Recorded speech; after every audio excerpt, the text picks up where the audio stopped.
Hello everyone, आप सभी दोस्तों का स्वागत है। इस वीडियो में हम लोग देखने वाले हैं ओला इलेक्ट्रिक लिमिटेड कंपनी को। ओला इलेक्ट्रिक लिमिटेड कंपनी के बारे में बात करें तो इस कंपनी की अलॉटमेंट स्टेटस लेट नाइट तक देखने स्टार्ट हो चुकी थी। अलॉटमेंट स्टेटस आ चुकी है, तो अब लिस्टिंग डे स्ट्रेटजी किस तरीके से कैसी होनी चाहिए, यदि आप लोगों को अलॉटमेंट मिली है तो आगे की क्या कुछ रणनीति होनी चाहिए, नहीं मिला है तो यहाँ पे आगे की आप लोगों की क्या कुछ रणनीति हो सकती है, इनके बारे में इस वीडियो में डिटेल्स में बात करने वाले हैं। सो वीडियो को अंत तक देखिएगा और ऐसे ही daily IPO, grey market premium और स्टॉक स्पेसिफिक अपडेट के लिए चैनल को सब्सक्राइब कर लीजिए। कमेंट में टेलीग्राम ग्रुप का लिंक दिया गया है, वहाँ भी जुड़ सकते हैं टाइमली अपडेट के लिए। निफ्टी के बारे में बात करते हैं तो निफ्टी आप लोगों को करंटली किस तरीके से कैसे ट्रेड होते हुए देखने को मिला है निफ्टी में। तो लगभग निफ्टी में देखा जाए तो 24,164 पे यहाँ पे अभी आप लोगों को निफ्टी करंटली कारोबार करते हुए देखने को मिल रही है। लगभग 0.55% की गिरावट के साथ निफ्टी यहाँ पे 24,164 पे यहाँ पे कारोबार कर रही है। निफ्टी अपने साइकोलॉजिकल लेवल के पास यहाँ पे फिर से 24,000 के पास आते हुए देखने को मिली। वैसे तो यहाँ पे निफ्टी की सपोर्ट 24,200 की थी, उसको ब्रेक करके यहाँ पे नीचे आप लोगों को निफ्टी कारोबार करते हुए देखने को मिली। आज के डेट में 24,092 की लोअर निफ्टी ने बनाई थी, उसके बाद थोड़ी सी रिकवर करके अभी आप लोगों को 24,164 पे कारोबार करी। निफ्टी में जिस तरीके की जैसी वॉलेटिलिटी देखने को मिली, इस वॉलेटिलिटी में देखा जाए यहाँ पे जो भी कंपनी लिस्ट होने वाली है उसमें आप लोगों को लिस्टिंग गेन पे पूरी तरीके से बैटली इम्पैक्ट हम लोगों को देखने को मिल रहा है। वैसे तो सिगॉल इंडिया लिमिटेड कंपनी में जो लिस्टिंग डे पे हम लोगों ने स्ट्रेटजी बना रखा था, उस तरीके की लिस्टिंग गेन तो नहीं मिली है, लेकिन अब आने वाले समय में उस कंपनी में किस तरीके से कैसी आगे की रणनीति होनी चाहिए उसके बारे में तो आगे हम लोग डिटेल्स में डिस्कस करेंगे। लेकिन ओवरऑल जो अभी इस कंपनी के बारे में हम लोग बात करने जा रहे हैं, ओला इलेक्ट्रिक लिमिटेड कंपनी के बारे में, उसकी जो लिस्टिंग पे इम्पैक्ट की बात करें, यदि कल के डेट में यूएस मार्केट में अभी भी देखा जाए तो यूएस फ्यूचर की बात करते हैं तो लगभग 0.15% की गिरावट के साथ डाउ जोन्स यूएस फ्यूचर में यहाँ पे कारोबार कर रही है। यदि लेट नाइट तक आपको देखा जाए तो यूएस में मार्केट में गिरावट होती है, लेट नाइट तक क्लोजिंग यूएस मार्केट में नेगेटिव ट्रेंड के साथ होती है, तो यहाँ पे आप लोगों को ओला इलेक्ट्रिक आईपीओ जो कल के डेट में लिस्टिंग होने वाली है उस पर यहाँ पे बैटली इम्पैक्ट हम लोगों को देखने को मिल सकती है।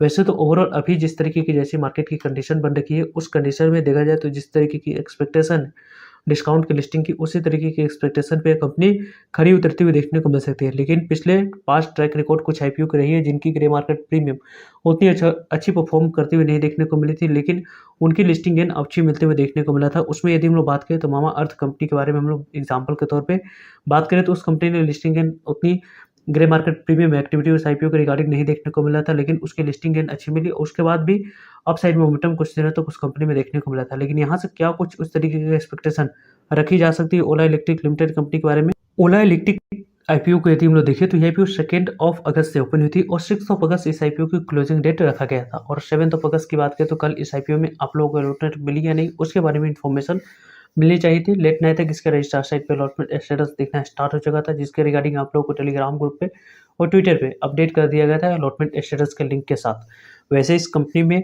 देखा जाए तो यहाँ पे आप लोगों को जिन्होंने कट ऑफ प्राइस 76 रुपीज़ 76 रुपये पे अप्लाई करते समय सेलेक्ट किया था, उन्हें इस आईपीओ में अलॉटमेंट मिलते हुए देखने को मिलेगी। 195 इक्विटी ऑफ शेयर की बात कर रहे हैं हम लोग। वैसे तो इस कंपनी के बारे में यदि हम लोग डिस्कस करें तो जो यहाँ पे कंपनी की कट ऑफ प्राइस है उसमें यहाँ पे 7 रुपीज़ जो एम्प्लॉय कैटेगरी थी उनके लिए डिस्काउंट रखा गया था। और इस कंपनी की जो टोटल इशू साइज है लगभग 6145 करोड़ की। इस इशू साइज में देखा जाए तो बड़ी पोर्शन ऑफर फॉर सेल थी, यानी कि आप लोगों को यहाँ पे बड़ी पोर्शन यहाँ पे फ्रेश इशू देखने को मिला था 5500 करोड़ तक की वैल्यू, जो कि यहाँ पे 6145 करोड़ में से देखा जाए तो 5500 करोड़ की पैसे कंपनी के पास जाते हुए देखने को मिलेगी, जो ग्रोथ और पोटेंशियल को बढ़ाने के लिए यूज़ करेगी। और रेस्ट ऑफ फंड्स की बात करें तो यहाँ पे आप लोगों को ग्रोथ और पोटेंशियल को बढ़ाने के लिए यूज़ कंपनी के द्वारा करी जाएगी। ओवरऑल देखा जाए तो ऑब्जेक्टिव काफ़ी क्लियर और पॉजिटिव इस कंपनी के रिगार्डिंग हम लोगों को रिगार्डिंग देखने को मिला।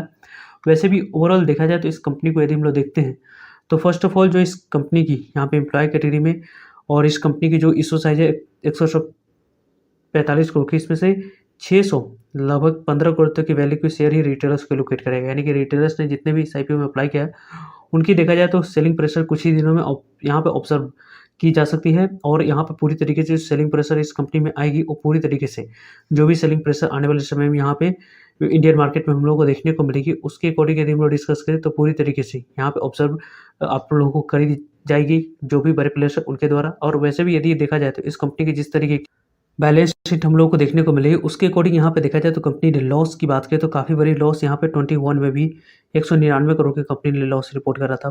22 में कंपनी ने 784 करोड़ की कंपनी लॉस रिपोर्ट करी थी और 23 में कंपनी ने 1472 करोड़ की कंपनी लॉस रिपोर्ट करी और 24 में कंपनी की लॉस बढ़कर 1584 करोड़ के पास आते हुए देखने को मिला। लगभग देखा जाए तो कंपनी की लॉस की बात करते हैं ईयर और ईयर बेस पर काफ़ी ज़्यादा यहाँ पे देखने को मिल रही है। जिस तरीके की जैसी लॉस इस कंपनी के रिगार्डिंग हम लोग को देखने को मिल रहा है, इस लॉस के अकॉर्डिंग यदि हम लोग डिस्कस करें तो यहाँ पे आप लोगों को लॉन्ग टर्म में कंपनी की जो ऑब्जेक्टिव है कि कंपनी प्रॉफिटेबल कब होगी, तो इसके रिगार्डिंग किसी भी तरह की कोई भी कमिटमेंट जो यहाँ पे इंटरव्यू दी गई है यहाँ पे फाउंडर के द्वारा, उसमें आप लोगों को नहीं किया गया है। यानी कि आने वाले समय में आने वाले समय में जो कंपनी लिस्ट हो जाती है उसके बाद कभी कंपनी क्वार्टरली नंबर्स आएगी, उसके बाद जो यहाँ पे देखा जाए पर्सपेक्टिव क्या निकल कर आती है, क्या कुछ यहाँ पे प्राइस डिस्कवर होता है, उसी के अकॉर्डिंग आप लोगों को इन्वेस्टमेंट करने की प्लानिंग करनी है। इस आईपीओ में देखा जाए तो जो रिस्पॉन्स हम लोगों ने देखा है उसको यदि हम लोग देखें तो QIB कैटेगरी में आईपीओ 5.5 गुना तक ही सब्सक्राइब हुआ है, जो कि अच्छे रिस्पॉन्स इस आईपीओ में नहीं रहे।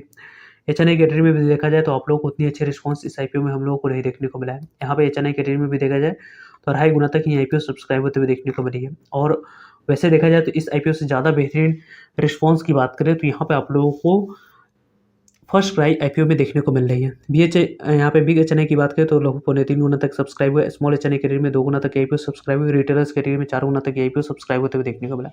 सब्सक्रिप्शन फिगर के अकॉर्डिंग देखा जाए तो यहाँ पे आप लोगों को इस आईपीओ में लगभग 5 गुना तक आईपीओ सब्सक्राइब होते हुए देखने को मिली, जो कि अच्छी रिस्पॉन्स इस आईपीओ में नहीं देखने को मिली। इसी कारण से इस आईपीओ